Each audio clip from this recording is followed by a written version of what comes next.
Evaluation and review technique, ये उसका full form है पर्ट डायग्राम का, ठीक है। ओके, इसमें ना 2-3 वर्डिंग्स इंपॉर्टेंट है।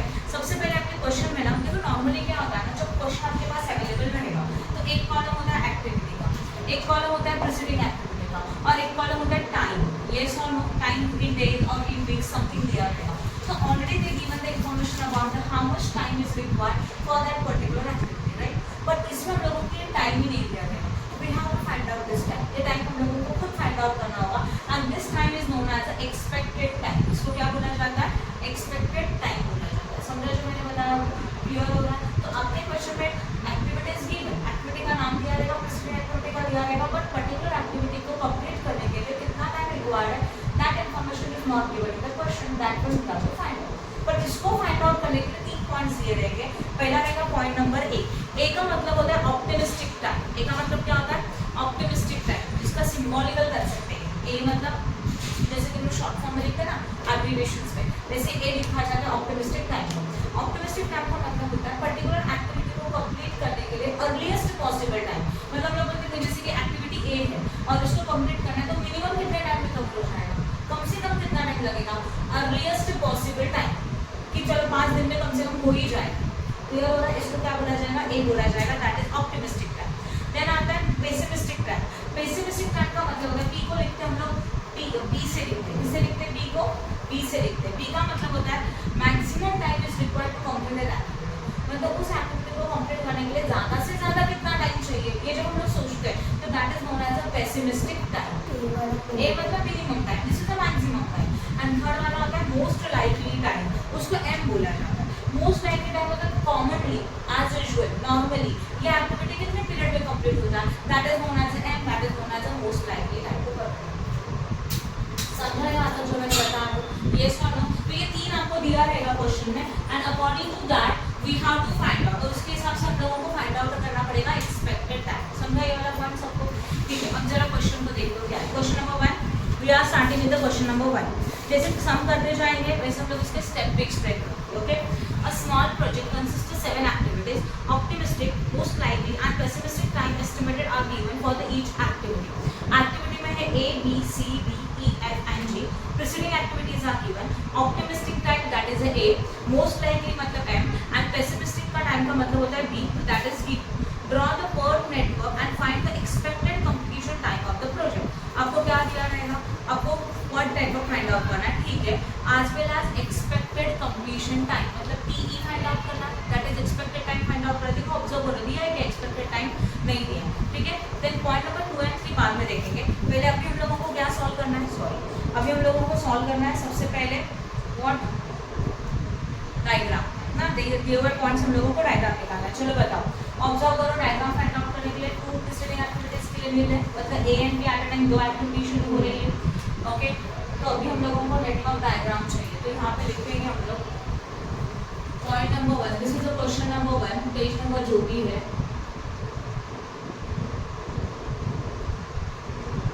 Network diagram. क्लियर हो रहा है? चलो बताओ, A and B at a time दोनों शुरू हो रहा है, यस और नो? ओके, तो यहाँ पे सर्कल नॉर्मल वाला एक में बनाना, नहीं डायरेक्टली बनाएंगे तो भी चलेगा, कंफ्यूजन होता है तो रफ में जाओ। ये ए एक्टिविटी 2 3 और क्या आएगा यहाँ पे बोलो? बी एक्टिविटी, सही है। अब सोचो, ए से व्हाट? सी, और ए से डी, वही बोला है ना, ए से सी, ए से डी, तो ठीक है समझो, ए से मैंने सी ड्रॉ किया, समझ ये 4 रहेगा, ए से डी चाहिए और बाद में बी एंड सी से ई चाहिए। देखो ये 2 एक्टिविटी है, ए हो गया बी हो गया, राइट ना? ए से बोले D as well as what?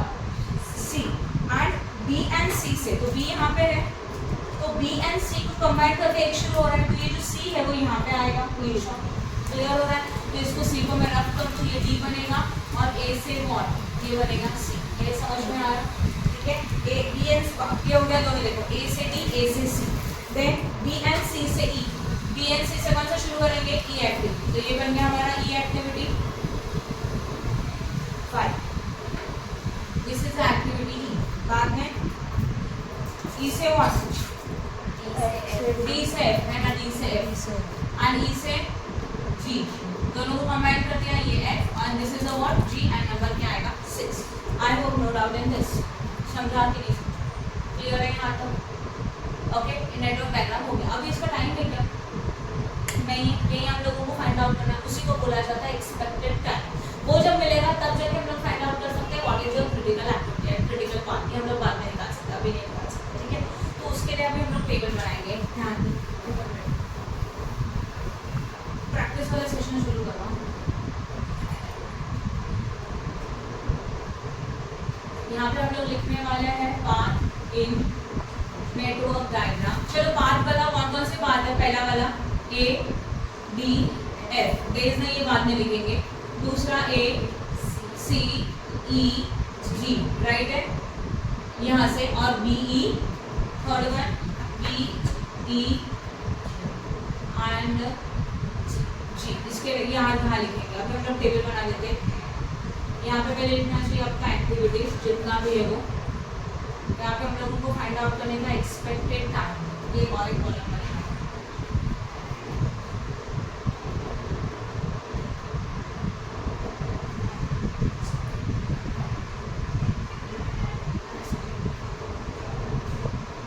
Expected time is also known as a TE. इसको टीई भी बोला जाता है. अभी ध्यान देना, टीई फाइंड आउट करने के लिए एक फॉर्मूला, और ये फॉर्मूला फिक्स है, आपको बस याद करना है. a plus 4m plus b divided by 6. This is your formula. Okay, and बाद में हम लोगों को और एक पॉइंट फाइंड आउट करना है, वेरिएंस. वो अभी नहीं, बाद में चाहिए. और वेरिएंस का भी एक फॉर्मूला है, इज इक्वल टू माइनस ए का होल स्क्वायर अपॉन 1 36. यही है फॉर्मूला, राइट. ओके, अब एक्टिविटीज बताओ. चलो फटाफट. फर्स्ट एक्टिविटीज हुआ ए के लिए निकाल देते हैं. ए मतलब क्या है, ये दिया क्वेश्चन में. A is a optimistic time. कितना है वो 2 plus 4 into m is most likely time. कितना है 5 प्लस बी कितना है बोलो 8 डिवाइडेड बाय 1 6. चलो सॉल्व करो.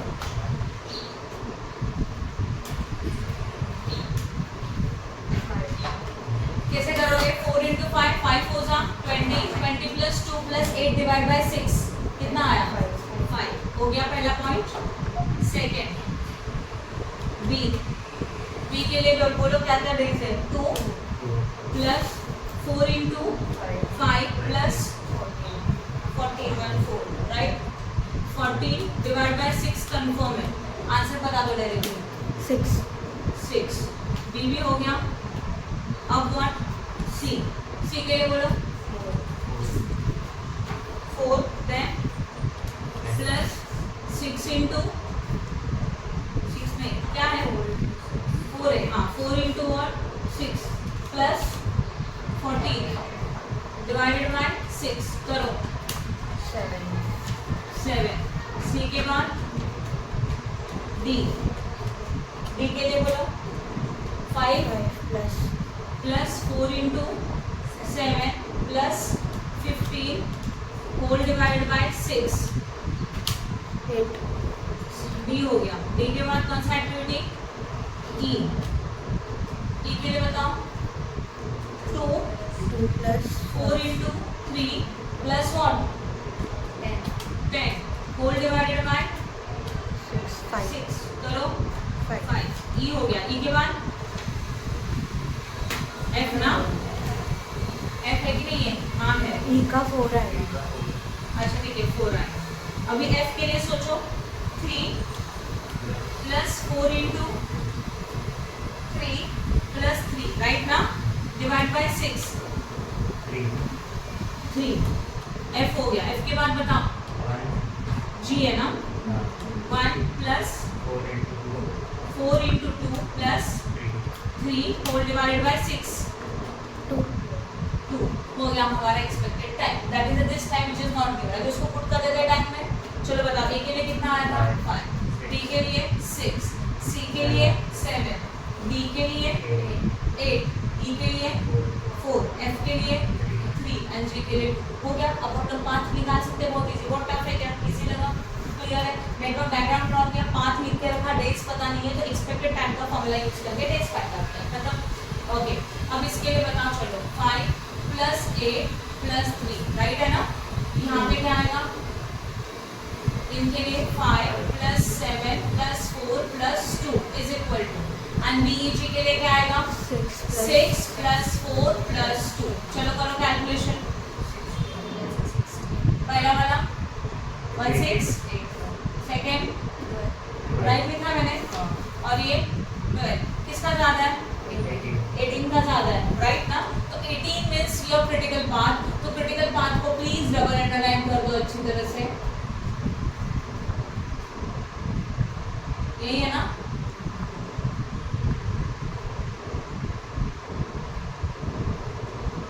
समझा? बाद में आप लिखेंगे critical path is equal to this and project completion time भी बने। तो चलो लिख देते हैं यहाँ पे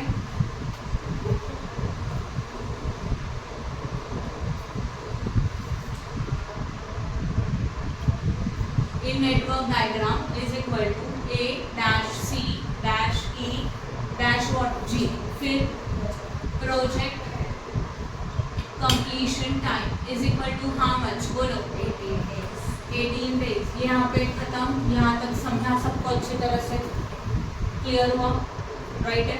ओके, अब ध्यान दें, अभी ये हम लोगों का फर्स्ट पॉइंट खत्म। उन्होंने वही पूछा ना, देखो पॉइंट नंबर 1 में क्या पूछा था, ड्रॉ पर टाइम नेटवर्क डायग्राम ड्रॉ करो, find out the expected completion time of the project, खत्म हो गया।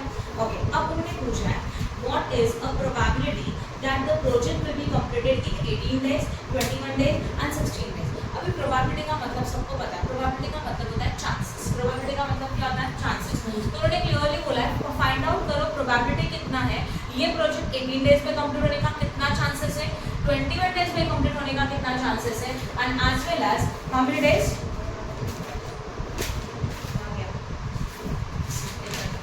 16 डेज में कंप्लीट होने का इसका कितना चांसेस है। पॉइंट ओके, देन समझा जो मैंने बताया वो क्रिटिकल पाथ फाइंड आउट करने का प्रोजेक्ट कंप्लीशन टाइम लिख दिया। अभी देखो पॉइंट नंबर क्या सेकंड में आपको प्रोबेबिलिटी चाहिए। प्रोबेबिलिटी फाइंड आउट करने के लिए कुछ फॉर्मूलाज है, बट उसके लिए हम लोगों को चाहिए स्टैंडर्ड डेविएशन। क्या चाहिए स्टैंडर्ड डेविएशन, और मतलब वो स्टार्ट करने से पहले लोग इनके वेरिएंस को कंप्लीट कर लेते हैं। ठीक है, चलो वेरिएंस बताओ। वेरिएंस का फॉर्मूला मैंने आपको ऑलरेडी बताया, बस पुट करने का। V इज व्हाट, V का मतलब होता है पेसिमिस्टिक टाइम, A का मतलब होता है ऑप्टिमिस्टिक टाइम राइट ना? तो इसका है A 8 माइनस व्हाट 2 है ना, डिवाइडेड बाय व्हाट, ऐसे ही है ना, उसका स्क्वायर है। 8 माइनस 2 कितना आता है 8 माइनस 2 6 6 6 36 36 अपॉन 36 रखो, डिवाइड मत करना एज इट इज छोड़ो, ठीक है ना?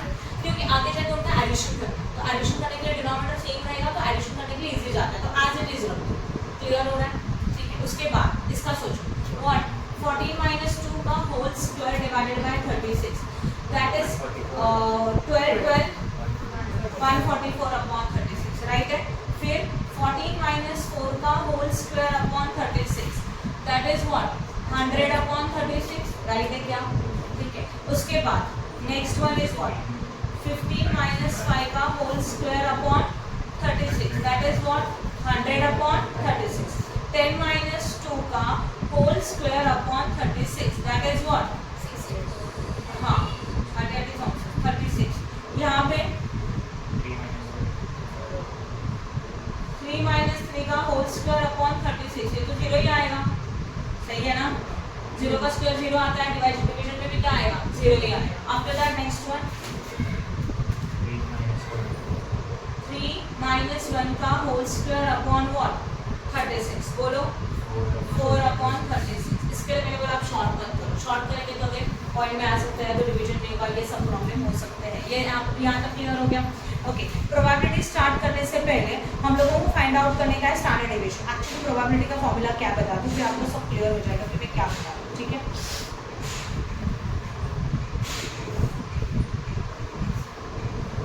पॉइंट नंबर 2 में हम लोगों को फाइंड आउट करने का है व्हाट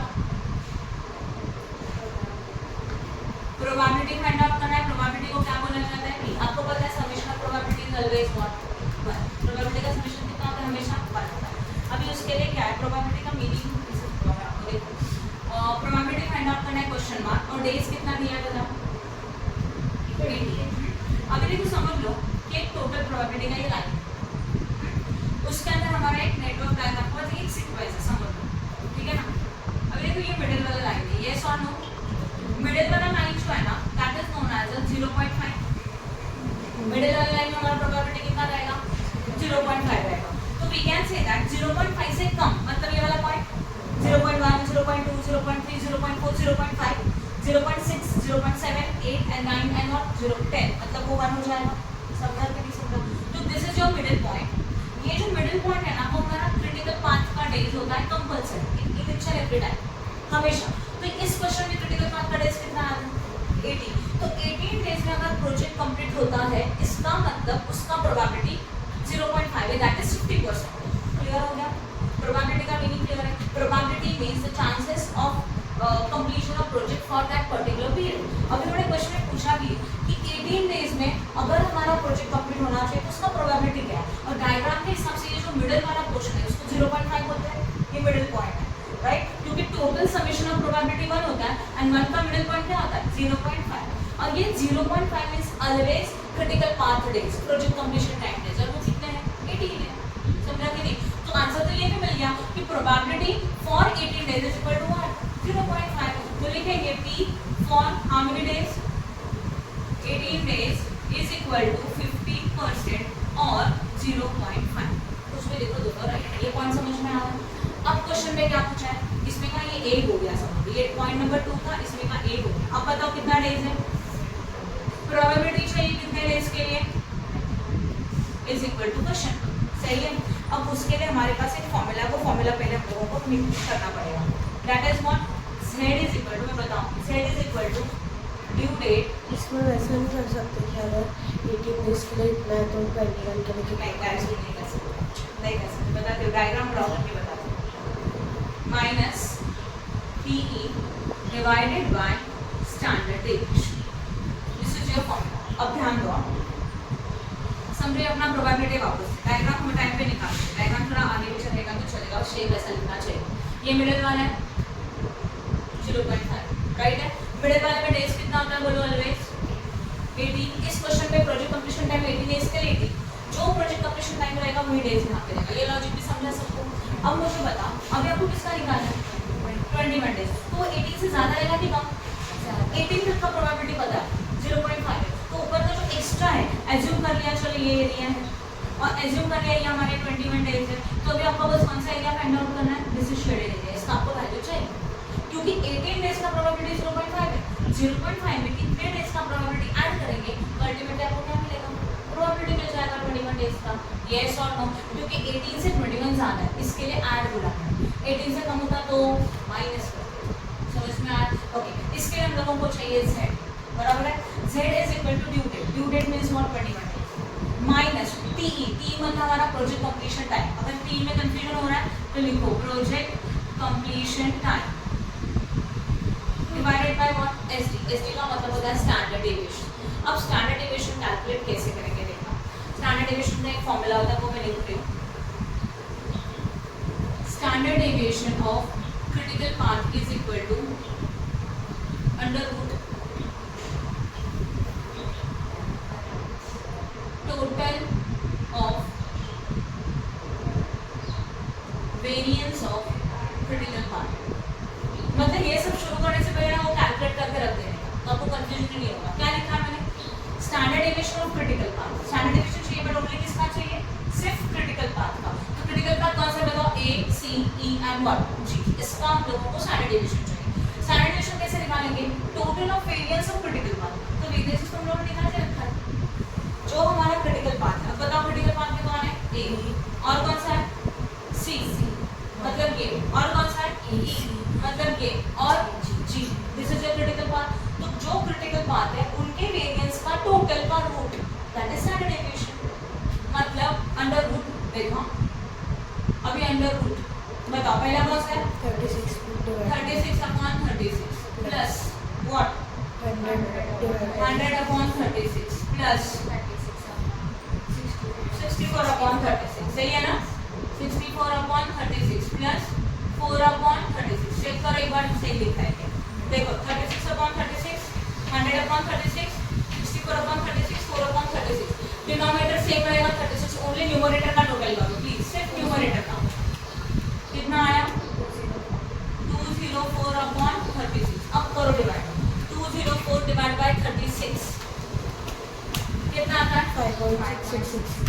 5.66 रूट के अंदर है ना, हाँ 5.66 फुल ना, हाँ अभी उसका रूट प्रेस करो, 2.380। That is standard deviation is equal to 2.38 कितना प्लस रूट 9। ठीक है, आपको मिला स्टैंडर्ड डेविएशन, समझा अच्छी तरह से। तो देखो ये फॉर्मूला में जो जो चाहिए सब कुछ मिल गया, due date material working days, project completion time, critical path का डेज, स्टैंडर्ड डेविएशन, और जो स्टैंडर्ड डेविएशन निकाला वो हर एक सिचुएशन में वही यूज होगा। चलो अभी आगे का करते हैं।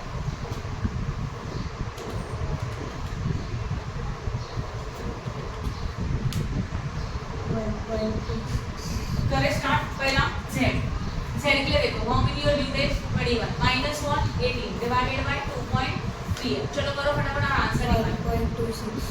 क्या आया 1.26। सही 1.26।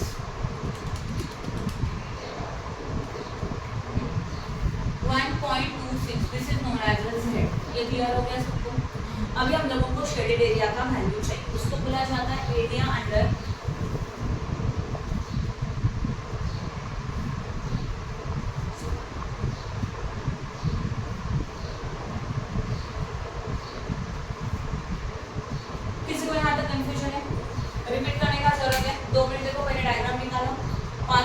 डेज नहीं था, एक्सपेक्टेड टाइम का फॉर्मूला यूज करके डेज निकाला, वेरिएंस सबका निकाल के रखा, राइट, बट एक्चुअल्स में वेरिएंस यूज होता है ओनली क्रिटिकल पार्ट। क्लियर हो गया। उसके बाद हम लोगों को पता है कि प्रोबेबिलिटी पूछा है, प्रोबेबिलिटी पूछा था 18 डेज का, डायग्राम ड्रॉ किया, मिडिल वाला लाइन 0.5 होता है, always half probability that is 0.5, और ये हाफ होता है हमेशा क्रिटिकल पार्ट के डेज। ये भी समझ में आपको, यस और नो। ये कितना है 18 डेज, ये यस और नो, समझा। 18 डेज का प्रोबेबिलिटी हो गया 50, ये हो गया एक आंसर। अभी 21 का पूछा है, formula due date minus expected completion time divided by standard deviation. Due date मतलब जितना डेज क्वेश्चन में दिया है वो, ये मतलब प्रोजेक्ट कंप्लीशन टाइम जो भी है, and divide by standard deviation. यहाँ से स्टैंडर्ड डेविएशन में किसको डालते हैं, मतलब Z मतलब वो शेडेड एरिया नहीं, z मतलब हम लोगों को, हाँ z मतलब वो एरिया है, बट इसकी वैल्यू नहीं है, बराबर। अभी z जो कैलकुलेट किया उससे हेल्प से हम लोग शेडेड एरिया निकालेंगे। क्लियर हो रहा है, ये समझा। तो z इज इक्वल टू 1.26।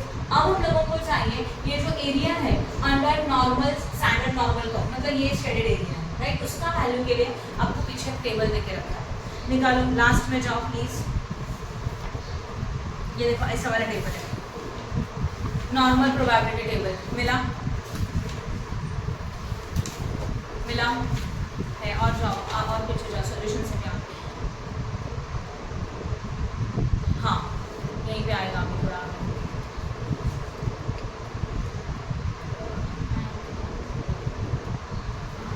मिला। अब ध्यान दो, हमारा आंसर कितना था बताओ, 1.26। तो 1.26 हम लोग ढूंढेंगे, 1.26 है ना, तो 1.2 का 6, पहले 1.2 ढूंढो, वर्टिकल में ढूंढो, 1.2 मिला। 1.2 का 6 वाले पॉइंट में ढूंढो, 6 वाला पॉइंट कितना आया 0.3962, हाँ या ना, 0.3। दिस इज योर टेबल दिया रहेगा, हाँ दिया रहेगा, सवाल एग्जाम का दिया रहेगा, राइट, समझा क्या फाइंड आउट किया वो। अभी देखो this is your value for the what shaded area, हमारा ये शेडेड एरिया का वैल्यू है, ये क्लियर है सबको, इजी है, ओके। अब आपको प्रोबेबिलिटी निकालना है, probability for how many days 21 days is equal to, आपको पता है 18 डेज तक का प्रोबेबिलिटी कितना है 0.5 कंफर्म है, तो आएगा 0.5 प्लस आपने जो शेडेड एरिया का प्रोबेबिलिटी निकाला वो, अब करो एडिशन 0.8962, राइट ना, है ना। तो प्रोबेबिलिटी फॉर 21 डेज 39 नहीं 5 + 8 हो जाएगा ना, तो probability for 21 days is equal to 0.8962 और 89.62%, मल्टीप्लाई में 100 करेंगे तो परसेंट फॉर्म में भी मिलेगा, करके देखो, इसको मल्टीप्लाई में 100 करेंगे तो परसेंटेज में मिलेगा, ऐसे रखा तो भी चलेगा, इजी है, समझा। ये था कितने डेज का प्रोबेबिलिटी, हाँ। अभी और क्वेश्चन में क्या पूछा, इसी में सेकंड में सी वाला, राइट है, हाँ सी वाले में 16 डेज का प्रोबेबिलिटी चाहिए, तो यहाँ लिखेंगे डेज है, कितना डेज 16 डेज। तो ध्यान दो please, probability for 16 days is equal to question mark same. अब ध्यान दो, ये देखो ये डायग्राम है हमारा, ये 0.5 हाउ मेनी डेज, तो 16 डेज उससे कम रहेगा कि ज्यादा, तो उसका शेडेड एरिया अप्रॉक्सिमेट मैंने ड्रॉ किया। अब हम लोगों को इसका वैल्यू चाहिए, तो 0.5 में से ये एरिया माइनस करेंगे तब जाके आपको कितना डेज का प्रोबेबिलिटी मिलेगा 16। ये आगे था इसके लिए इसमें प्लस किया, याद रखना, पीछे जाएगा तो क्या करेंगे माइनस। क्लियर है? चलो करते पहले z is equal to due date minus expected time divided by what standard deviation. Due date 16 था, माइनस 18 डिवाइड बाय 2.38, राइट है? लिखा समझा? ये नेगेटिव आएगा, कितना आएगा बोलो? माइनस 0.840 माइनस 0.84 जी, दैट इज 0.84। तो z is equal to minus 0.84। अब ध्यान दो, अब हम लोगों को चाहिए area under standard normal curve, yes और नो। उसके लिए जाओगे पीछे के टेबल 0.8 के 4 में ढूंढोगे, इसमें ढूंढोगे 0.8 के 4 में, मिला 0.8 के 4 में 0.2996 है ना, तो वो आंसर क्या आया 0.299 ये क्लियर है? ओके, अभी आपको ये वाला प्रोबेबिलिटी पता है 0.5 है, उसमें से ये माइनस करेंगे तो मिल जाएगा। तो probability for 16 days is equal to 0.5 minus 0.2996 0.2 एक मिनट, कितना आया 0.2 आया, राइट? हाँ 2004। तो लिखेंगे probability for 16 days is equal to 0.2004 और क्या लिखेंगे 20.04। इजी है, बहुत टफ लग रहा है, लेंथी है बट इजी, रिपीटेड वही स्टेप्स है, कुछ अलग नहीं कर रहे, कंसेप्ट समझो तो बहुत इजी, समझा यहाँ तक? ओके, अभी क्या दिया था आपको? डेज दिया था, प्रोबेबिलिटी निकाला। Sometime it is also possible that probability given and they say that find out the days, उल्टा समझा मैंने क्या बोला?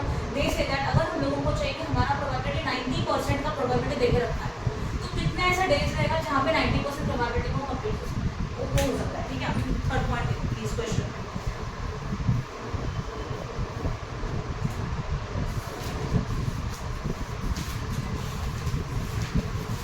मिला। If the manager, project manager want to assurance 95% of that project is completed on time, how many days before the scheduled date should we start the project? अगर हम लोगों को एश्योरेंस चाहिए कि ये प्रोजेक्ट 95% प्रोबेबिलिटी में कंप्लीट होना चाहिए, तो डेज के इन शॉर्ट, बराबर ना? तो अभी तक हमको प्रोबेबिलिटी डेज दिया था, प्रोबेबिलिटी निकालना था, अभी आपको क्या देके रखा है? प्रोबेबिलिटी देके रखा है, और क्या फाइंड आउट करने का है? डेज। समझा? चलो यहाँ ध्यान दो बोर्ड पे please. This is a point number 3। हाँ जगह चाहिए। सबसे पहले प्रोबेबिलिटी इज इक्वल टू 95% और 0.95 डिवाइड बाय 100 करेंगे तो मिल जाएगा, यस और नो?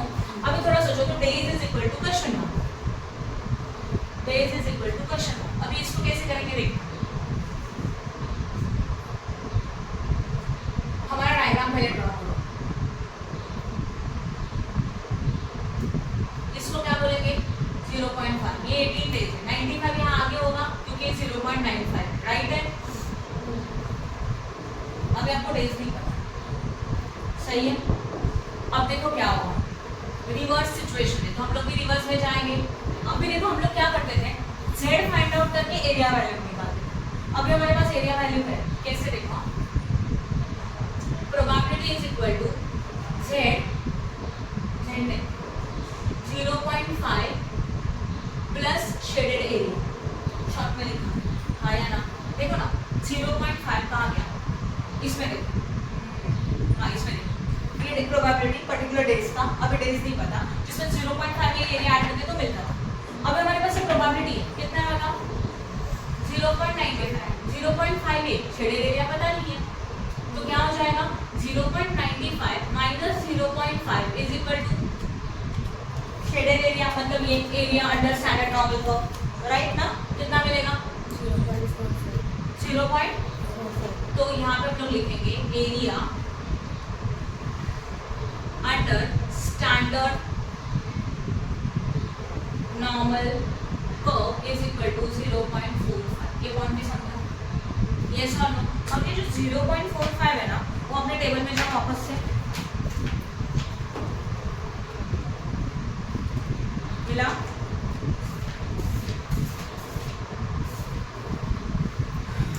उसको फोल्ड करके रखना पेज को. ये देखो, अभी तक हम लोग क्या करते थे, when we are having z, board पे ध्यान दो, जब हमारे पास z है तो z को हम लोग ढूंढते थे यहाँ वर्टिकल, यहाँ हॉरिजॉन्टल, राइट? बट अभी हम लोग को z नहीं है, हमारे पास क्या एरिया का वैल्यू, मतलब ये अंदर का डेटा अवेलेबल है 0.45. तो 0.45 का नियरेस्ट ढूंढो. चलो 0.45 देखो, 0.40 दिख रहा है, 45 ढूंढो. 45 44 आया, 45 ये देखो, 45 44 ये इसमें आ रहा है. क्या क्या 0.45 ढूंढो इसके अंदर नियरेस्ट वैल्यू 0.45. हाँ 0.7 नहीं 1.5 में तो है ना, 5 वाले में ना. ऐसे नहीं. अब देखो 0.45 एक्चुअल वैल्यू इसके अंदर ढूंढना, नियरेस्ट वैल्यू, समझा? अभी तक हम लोग क्या करते थे, बोर्ड पे ध्यान देना, ये जो z दिया है, z का देखो 1.26 है, तो हम 1.2 का 6 में ढूंढते थे, एक वैल्यू मिलता था, राइट है? और उसको बोलते थे area under standard curve. Yes और no? Now we are having. अच्छा ठीक है, वापस बता रही हूँ, अब सुन लो तो सही. मैंने क्या बताया, z का मतलब समझा, ये प्रोसीजर समझा सबने? ओके, पहले z मिलता था, z से हम लोग क्या निकालते थे, 1.2 का 6 में ढूंढते थे, तो क्या मिलता था, एरिया अंडर नॉर्मल कर्व. हाँ या ना? इसको शॉर्ट में बोलते हैं शेडेड एरिया. फिर इस शेडेड एरिया को 0.5 में ऐड करके आपको प्रोबेबिलिटी मिलता है, राइट? अभी हम लोगों ने इस प्रोबेबिलिटी में से 0.5 माइनस किया, तो ये एरिया मिला.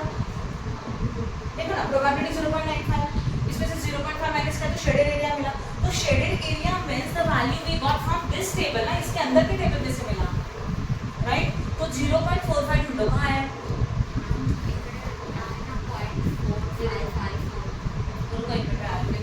देखो 0.45 नियरेस्ट यहाँ पे है ना, नियरेस्ट में तो इससे छोटा जाएगा तो 44 है, इससे बड़ा जाएगा तो बड़ा मिलेगा. अब देखो यहाँ ध्यान दो, 0.45 चाहिए, 0.45 45 45 41 है,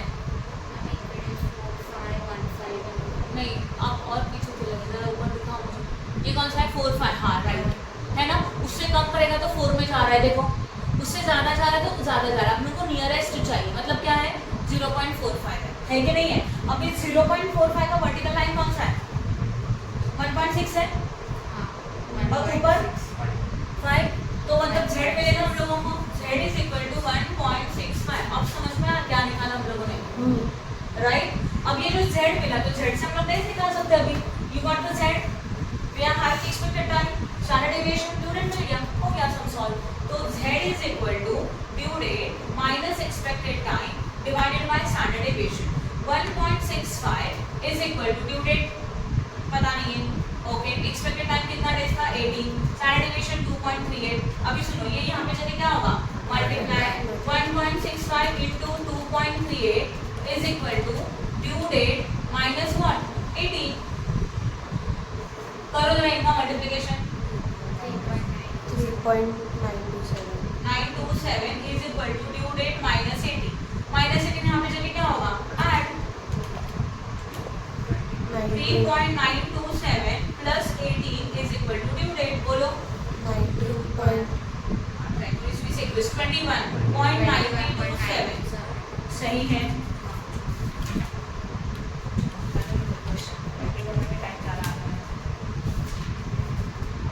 समझा कि नहीं समझा? तो टाइम मिल गया, तो मतलब हाउ मेनी डेज, नहीं जो है वो लिखो, बेटर रहेगा, क्योंकि मार्क्स कट होने का कोई चांस नहीं है. फिर 3 करो, या तो 90 कंफ्यूजन होगा तो 927 लिखो, या तो ऐसे लिखो 21.93 डेज. समटाइम वो लोग डायरेक्टली 22 भी लिखते कभी कभी, बट आप जो है वही लिखो, इजी है. ज़्यादा कंफ्यूजन है क्या? ये एक ऐसा सम था, जिसमें सब कुछ दिया. पहले का ये तो फाइंड आउट करना ही है.